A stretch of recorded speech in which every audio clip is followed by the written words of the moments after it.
बिस्मिल्लाहिर्रहमानिर्रहीम। अस्सलाम वालेकुम नाज़रीन, मैं अहमद फ़वाद हूँ और आप मेरा यूट्यूब चैनल देख रहे हैं।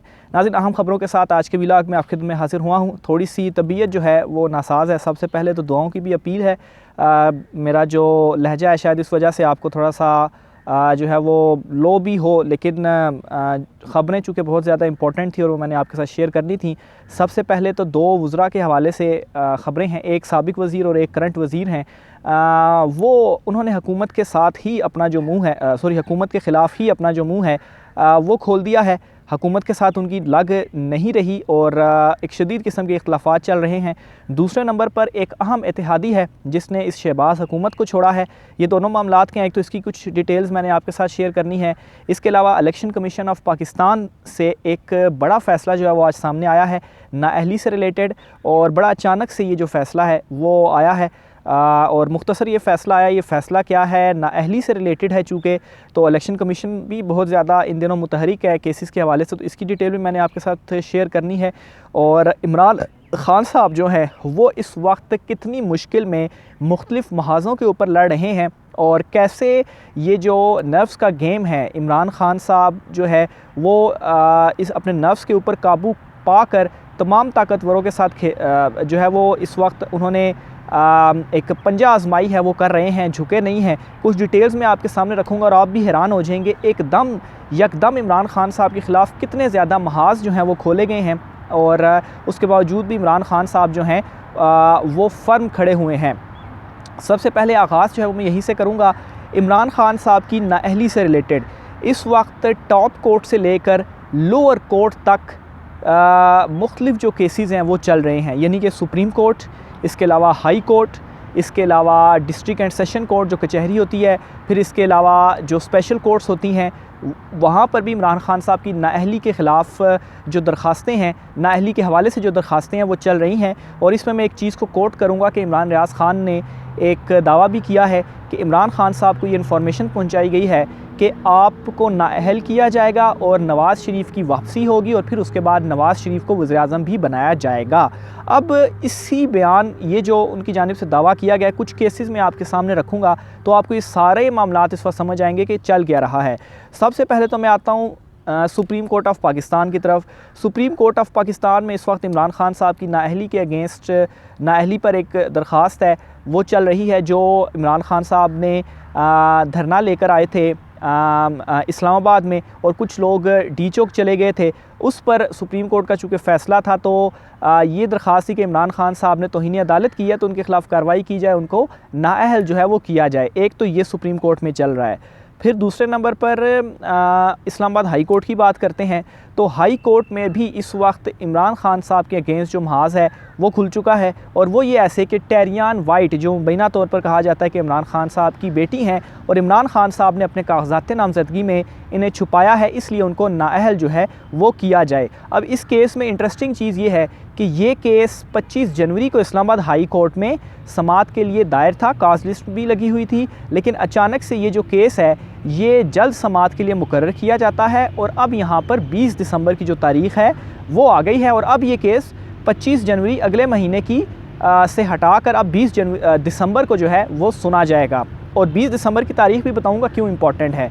फिर इसी तरीके से इमरान खान साहब को पार्टी चेयरमैनशिप से हटाने के और तौहीन इलेक्शन कमीशन के हवाले से भी केस जो है वो चल रहा है। तो पार्टी चेयरमैनशिप से हटाने के लिए भी इमरान खान साहब का जो केस है वो इलेक्शन कमीशन ऑफ पाकिस्तान में वो चल रहा है और इसकी भी जो डेट है वो 20 तारीख़ है। पहले 13 थी और फिर उसके बाद इसको 20 तारीख़ जो है वो किया गया, डी लिस्ट कर दी गई कि बेंच जो है वो अवेलेबल नहीं है। तो ये दो महाज तो यहाँ तक हो गए। फिर इसके अलावा सेशन कोर्ट में तोशा खाना के हवाले से भी इमरान खान साहब की नाअहली का जो केस है वो चल रहा है, प्लस जो बैंकिंग कोर्ट है, जो स्पेशल कोर्ट होती है, वहाँ पर भी इमरान खान साहब के हवाले से जो केस है वो चल रहा है। तो बेक वक्त तमाम तरफ से इमरान खान साहब को घेरा जो है वो डाला गया कि कहीं ना कहीं से इमरान खान साहब को काबू किया जाए, क्योंकि इमरान खान साहब अब तक इन तमाम के नर्व्स पर जो है वो सवार हो चुके हैं और जो असम्बलियाँ तहलील करने वाला फ़ैसला था वो भी चूँकि इमरान खान साहब ने 20 तक करना है। तो जो इस वक्त एक परसेप्शन भी है, जो समझ भी आती है, वो ये कि भाई साहब ये फ़ैसला वापस लो, नहीं तो ये जो आपकी नाअहली है फिर ये होगी। लेकिन वैसे भी इस वक्त इमरान खान साहब के अगेंस्ट महाज गर्म है कि उनको नाअहल जो है वो किसी तरीके से किया जाए। एक तो ये चीज़ हो गई। फिर आज इलेक्शन कमीशन ऑफ पाकिस्तान से ही एक और बड़ा फ़ैसला आता है, और ये फ़ैसला आता है फरियाल तालपुर के हवाले से। फरियाल तालपुर की नाअहली की दरख्वास्त जो है वो इलेक्शन कमीशन में दायर की गई थी।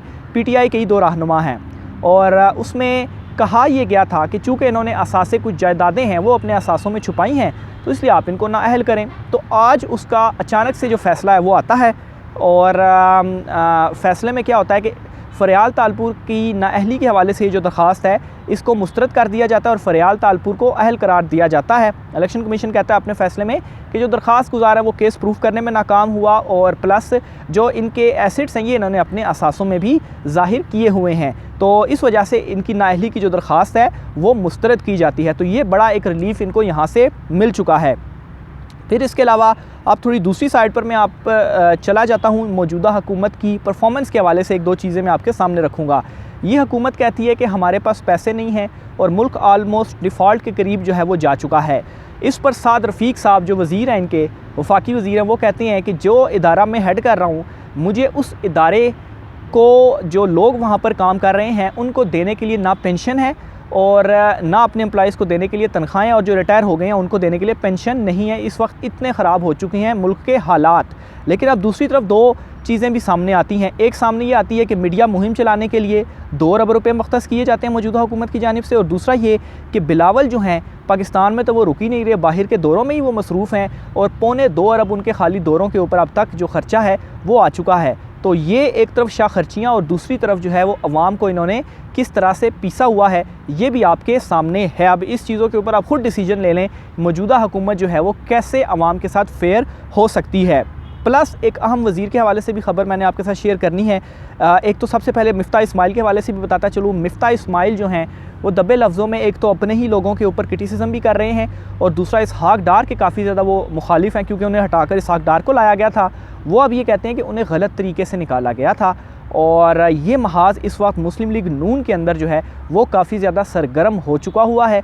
इंटरनली जो लड़ाई है वो इनकी चल रही है। साद रफ़ीक भी इधर से बयान दे रहे हैं, इधर से जो मिफ्ता इस्माइल है वो भी बयान दे रहे हैं। खाकान अब्बासी भी ये कह रहे हैं कि इमरान खान साहब की कोई गलती नहीं थी। इस तरह के उनकी भी जानिब से जो बयानात हैं वो सामने आ रहे हैं। तो इसके अलावा हमजा शहबाज जो हैं उनको भी साइड लाइन किया जा रहा है, और वो इस वजह से पहुंचे हैं लंदन में भी कि नवाज़ शरीफ से कोई मिन्नत तरला किया जाए। फिर प्लस इसमें आपने ये भी देखना है कि सलमान शहबाज जो हैं वो वापस आ गए हैं पाकिस्तान, उनको भी जो ज़मानतें हैं वो मिल चुकी हैं।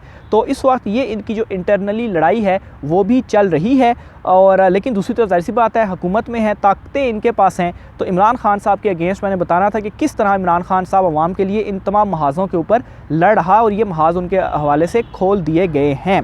इसके अलावा एक और अहम ख़बर जो है वो मैं आपके साथ शेयर करना चाहता हूँ। वो ये है कि ANP के अहम एक रहनुमा है, और उनको फ़ंड रिलीफ़ की जो कमेटी थी उसकी रुकनीत उनके पास थी, और अरबाब उमर साहब हैं उन्होंने क्या किया, उन्होंने अब इस कमेटी की रुकनीत से इस्तीफ़ा देके वज़ीर-ए-आज़म को भिजवा दिया है। कल भी ANP ने वॉकआउट किया था। तो ये इत्तेहादी इस हुकूमत से जो नाराज़गियाँ हैं, जो लड़ाइयाँ हैं वो कर रहे हैं, और इनसे अलहदगी की कोशिश इस वक्त की भी जा रही है, और यहाँ तक कि मीटिंग्स भी हो रही हैं किसी तरह से इस हुकूमत का साथ जो है वो छोड़ा जाए। अब इसमें खैर जो मौक़िफ़ इन्होंने अपनाना है वो तो यही है कि फ़ंड रिलीफ़ के लिए कायम जो कमेटी थी, कई माह से इसका इजलास ही नहीं हुआ, और जो मकसद था यानी कि रिलीफ़ देना है, जो सैलाब मुतासरीन थे उनके लिए काम करना है, तो वो इसमें नहीं हुआ। होता कैसे, वज़ीर-ए-आज़म के नाम से ही एक फ़ंड रिलीफ़ भी जो है वो कायम किया गया था, लोगों ने इनके ऊपर एतमाद ही नहीं किया, और इमरान खान साहब को इनसे ज़्यादा जो पैसे हैं वो दिए हैं कि आप फ़ंड वालों के लिए, जो सैलाब वाले हैं उनके रिलीफ़ के लिए जो काम है वो करें, क्योंकि इस हुकूमत के ऊपर इनको एतमाद ही नहीं है। आखिर में नाज़रीन एक परसेप्शन जो है वो मैं आपके सामने रखना चाहूँगा, क्योंकि ये सारी जो चीज़ें हैं वो मैंने आपके सामने रखी हैं कि इस वक्त हो क्या रहा है, और इन्हीं सारी चीज़ों को देखते हुए एक परसेप्शन जो है वो सामने आती है। और परसेप्शन ये कि हो सकता है कि ये तमाम तर चीज़ें दानिस्ता तौर पर इस वजह से भी की जा रही हों कि किसी तरह से अगर इमरान खान साहब असम्बलियाँ भी तहलील करते हैं तो जो निगरान सेटअप है वो बनाया जाए, सारे का सारा ये मुद्दा निगरान सेटअप के ऊपर डाला जाए, और प्लस क्या किया जाए कि इमरान खान साहब की शायद जब ये हुकूमत से हटे निगरान सेटअप बने तो इमरान खान साहब की जो मकबूलियत है वो इससे कम हो, और फिर ये भी है कि टाइम भी गेन किया जा रहा है कि केस में ये नाअहल भी हों, क्योंकि इमरान खान साहब को साइडलाइन किया और फिर हालात इस तरह हो गए और इमरान खान साहब की पॉपुलैरिटी कम करने के हवाले से जो चीज़ें कर रहे हैं वो चीज़ हो गई। मुद्दा अगर इन्होंने निगरान हुकूमत के ऊपर डाल दिया तो फिर किसी हद तक ही अपनी परसेप्शन, अपना बयानी आवाम में लेकर जा सकते हैं। लेकिन अभी तक इन्होंने ऐसी कई कोशिशें की हैं और ये सारी की सारी कोशिशें नाकाम हुई हैं। ना सिर्फ नाकाम बल्कि ये इमरान खान साहब के हक़ में गई हैं कि इमरान खान साहब को मज़ीद पॉपुलैरिटी जो है वो आवाम से मिली है। इस वाले से मज़ीद जो भी चीज़ें होती हैं वो भी मैं आपके साथ शेयर करता रहूँगा। आज की व्लॉग से इतना ही, मुझे इजाज़त दीजिए। अल्लाह हाफ़िज़।